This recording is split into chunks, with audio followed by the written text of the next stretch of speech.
Alam niyo, may binigay po sa akin ang Panginoon. Pagka po nananalangin ako, sandali lang pong binibigay niya sa akin yung revelation, no? So, ang binigay niya sa akin yung Colossians chapter 1, verse 20. Sabay-sabay po natin basahin. And through Him, God reconciled everything to Himself.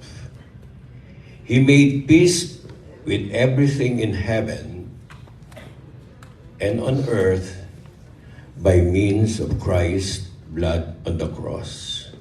Sabay-sabay nga po natin sabihin, by means of Christ's blood on the cross.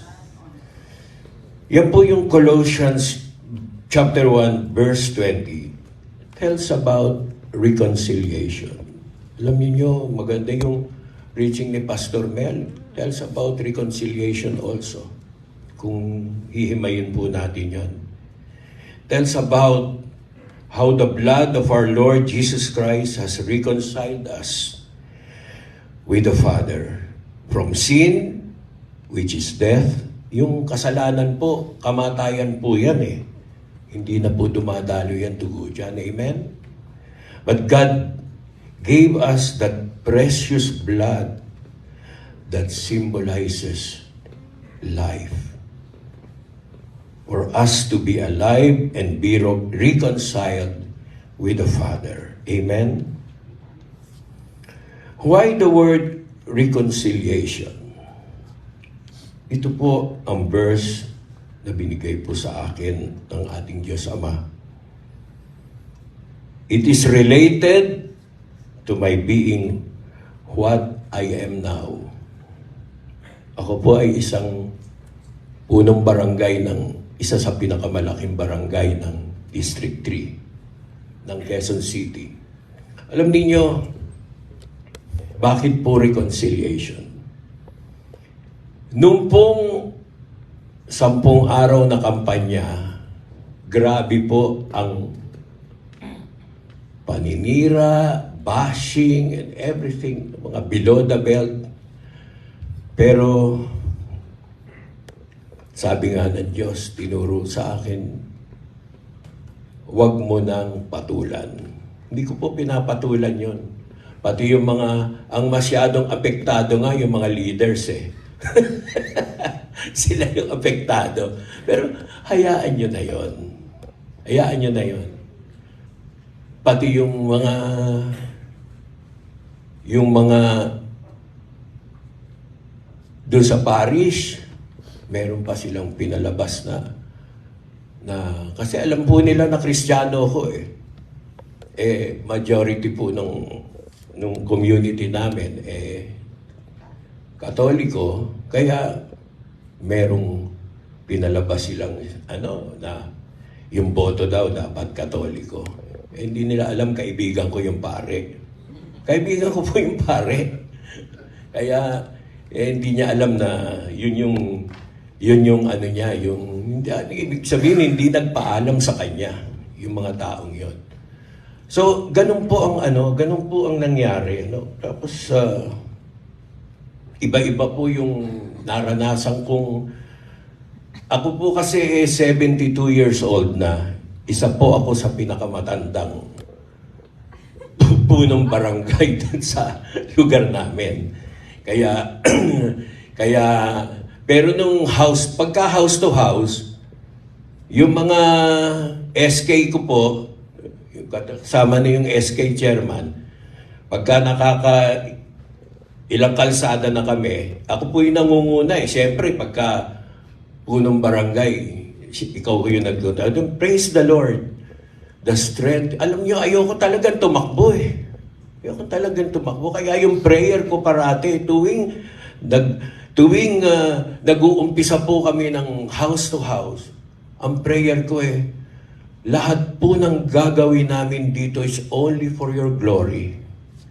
Yung pagtakbo ko po is for the glory of God.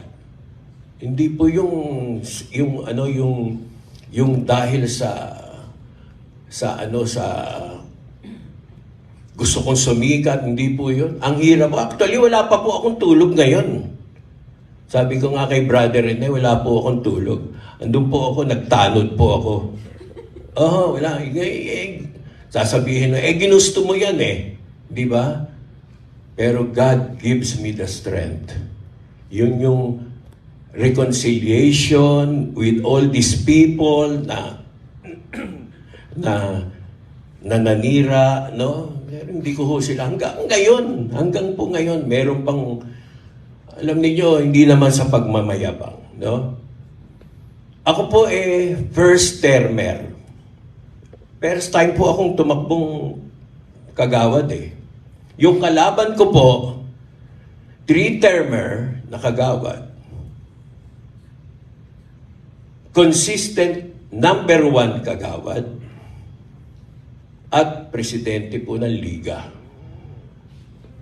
ng 3rd District, Liga ng mga kagawad. Pero tinalo ko po yun ng 600 votes. Pinalo ko po siya ng 600 votes. Kasi po, hindi sa pagano, all of this, sabi ko nga, napakabuti mo sa akin, Panginoon. Binigyan mo ko ng lakas, binigyan mo ko ng patience, lalong-lalo na yung patience na para makarating ako dito.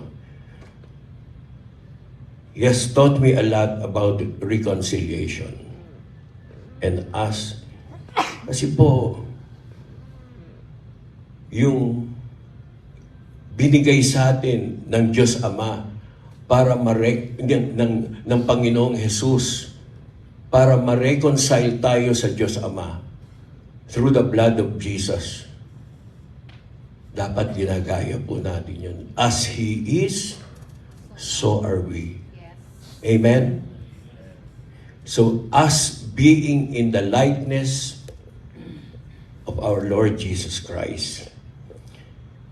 Again, in Colossians, continuing in verse 23, once you were alienated from God and were enemies in your minds because of your evil behavior, but now He has reconciled you by Christ's physical body through death to present you holy in His sight, without blemish and free from accusation.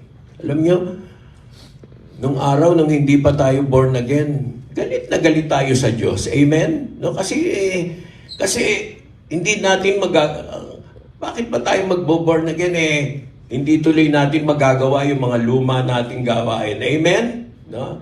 Ay hindi, pagka na-born again tayo, hindi na tayo maninigarilyo. Alam niyo, malakas akong manigarilyo noon. Malakas din ako uminom noon. No? Pero, praise God, nahinto ko po lahat yun dahil in one click, in one day, in one prayer, sabi ko, ayoko na. Ayoko nang uminom, ayoko nang manigarilyo.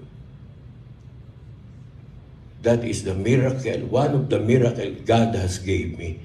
So, just like what our Lord Jesus did, marami ding nakasakit sa atin, kamag-anak, kaibigan, but remembering again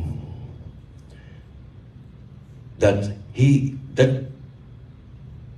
itulad natin ang ating sarili sa ating Panginoon.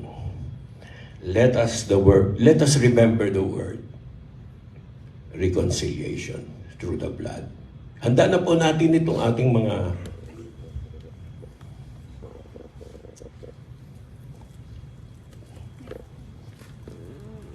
hirap na hirap akong buksan ito Kabukas ang bed. So let us partake of the bread.